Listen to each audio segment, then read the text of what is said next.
దేవుని యొక్క అతి శ్రేష్టమైన నామమునకు మహిమ కలుగునుగాక.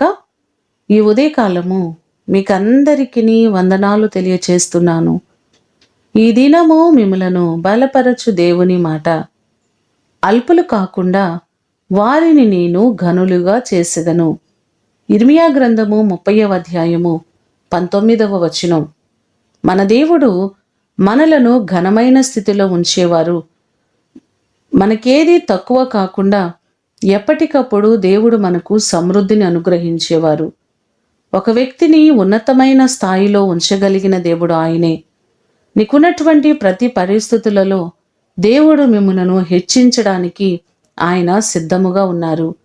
కీర్తనలు 91వ కీర్తన 14వ చరణంలో చూస్తే, అతడు నా నామమును ఎరిగినవాడు గనుక నేనతన్ని ఘనపరిచెదనని బైబిల్ మనకు సెలవిస్తుంది.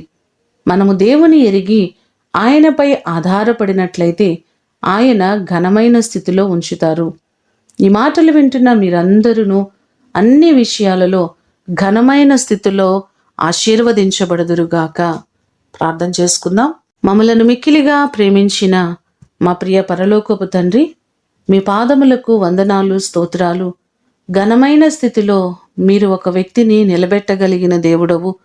దేవా, నీవు మాత్రమే ఆశీర్వదించగలిగిన దేవుడవు ప్రభువా. ఆ ప్రియులెల్లరినీ జ్ఞాపకం చేసుకొని ప్రతి వారిని మీరు ఘనమైన స్థితిలో ఉంచండి. వారి ఉద్యోగములలో, వారి వ్యాపారములలో, వారి ప్రతి పనులలో వారికి ఘనమైన స్థితిని, ఆశీర్వాదకరమైన జీవితాలను ప్రతి వారికి మీరు అనుగ్రహించండి.